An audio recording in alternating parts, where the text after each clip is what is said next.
Today we'll be speed testing Windows 10 and Windows 11. What impact does upgrading have on performance? Well, we're about to find out. So, starting things off with the startup test, I wanted to take this time to explain what hardware will work.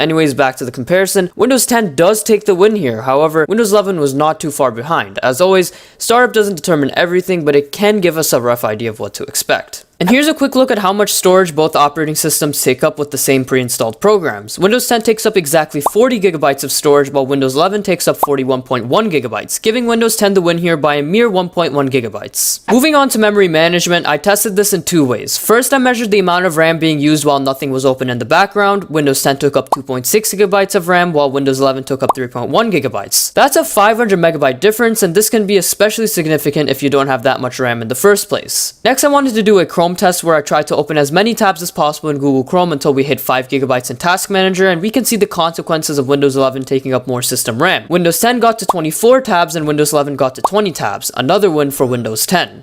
Next up is the battery test. Here I just ran a bunch of programs in the background that would drain the battery as quickly as possible. Speeding things up here, remember both were unplugged at almost the exact same time. Windows 10 takes the win here once again. Windows 11 is falling short by just a minute and a half. If you're curious, I've also provided the total amount of time it took for both machines to die. Remember, this was a highly intensive battery test, so I'd imagine in the real world, the scale would be even larger. Up next is audio editing. Here I loaded an Audacity project with a few MP3 files and an audio effect and exported everything into one WAV file. After running the export, Windows 11 comes out on top for the first time in this video, with Windows 10 coming in just milliseconds behind. I wanted to add these lightweight tests just in case the difference in speed was that large, but in this case, that didn't really happen. But now let's move on to something a bit heavier, and that's video editing. So things have changed in this department as well. Instead of using some random video editor, we're using something a bit more well known, and that is DaVinci Resolve 17.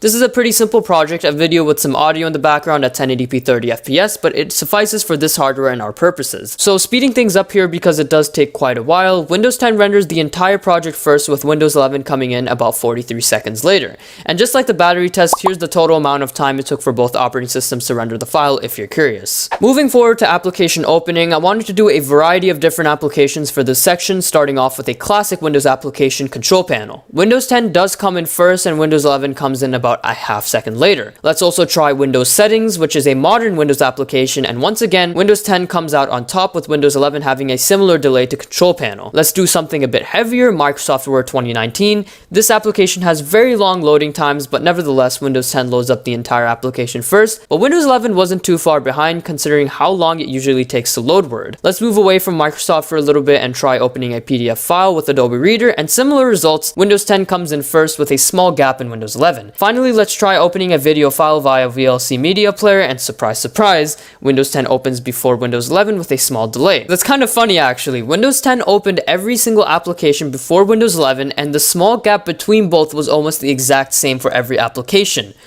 What a coincidence. And I know this isn't entirely OS dependent, but I wanted to quickly do a web page loading test with 3 websites. First was youtube.com, and in Windows 11 fully loads the entire website first with about a half-second delay on Windows 10. This was then followed by apple.com, where Windows 11 takes the win here as well. Again, Windows 10 having this half-second delay. Finally was google.com, and they pretty much loaded them at almost the exact same time. Maybe Windows 10 came in a millisecond or two earlier. Okay, well let's try something else, something like file transfer. I loaded a USB flash drive with about a 4 gigabyte file and tried copying it over to the desktop of both OSs. Speeding things along here, Windows 11 finishes copying everything over first, and around 10 seconds later, Windows 10 finishes up doing the same thing. Just like before, here's the total amount of copying time for both operating systems if you're interested. Finally, before we get to the benchmarks, we've got a virus scanning test. I'll admit I did run into some issues with this test in particular, and I had to do some reinstallations of Malwarebytes, which is the software we're using, so just keep that in mind. It won't be as accurate as the other tests. Nevertheless, after the scan was run at the the same time on both operating systems, Windows 11 completes the entire thing first, Windows 10 needing around 21 more seconds to complete the test, so there you go. And now it's time for the benchmarks. This time we've got a lot more software we're going to work with unlike previous videos, starting off with Geekbench 5. In single core performance, Windows 10 scored a 471 while Windows 11 scored a 472, a 1-point difference between both operating systems. Same goes with multi-core performance. Windows 10 scores a 1905 while Windows 11 scores a 1906, a 1-point difference once again. Technically speaking, Windows 11 does win in Geekbench, but practically speaking, they're basically the same thing.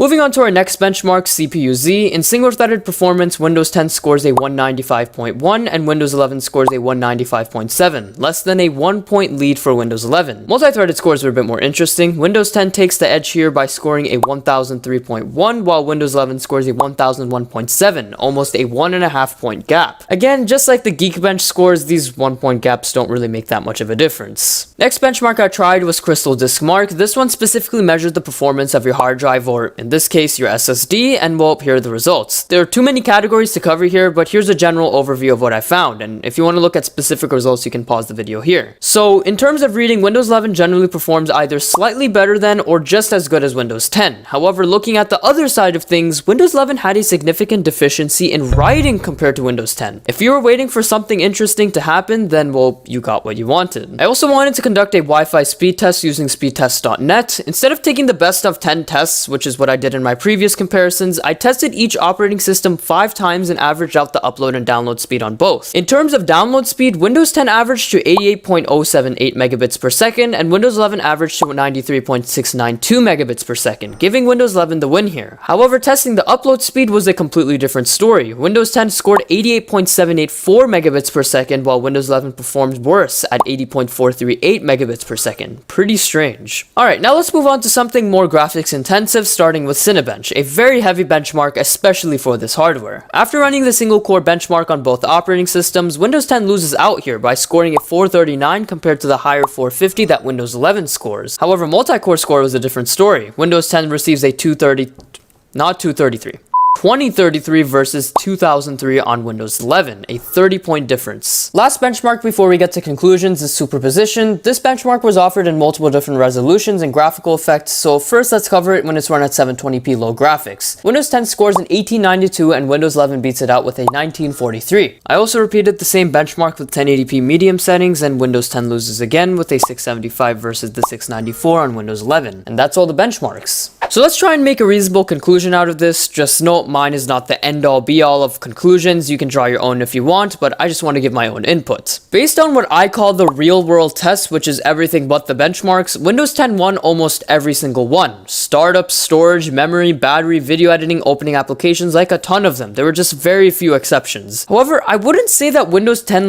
completely destroyed Windows 11 or anything like that. They were still actually very, very close in performance, except for memory. If you're running Windows 11 on hardware with very low memory, or if you care a lot about memory in general, I would be cautious around Windows 11. It does take up quite a bit more RAM than its predecessor. Now, if we move to the more technical stuff, which are the benchmarks and the numbers, this is where things get a bit more confusing. Windows 11 did some things better than Windows 10, and Windows 10 did some things better than Windows 11. There really isn't any consistency here. I guess the best thing I can say in regard to the benchmarks is that if you're doing low-level single-core tasks, Windows 11 does a slightly better job doing that. On the other hand, Windows 10 does a slightly better job doing multi-core related tasks. However, again, the difference in performance is minuscule. Overall though, if I had to choose one winner, it would have to be Windows 10. It either outperforms or does just as well as Windows 11 in the majority of my tests, but I'm sticking to my same old statement. Don't choose an operating system solely for its performance. First priority should be its features and reliability. Speed should come afterwards. So, hopefully this video gives a better idea on how performance compares on both Windows 10 and 11. Like, subscribe, and explain what hardware we're working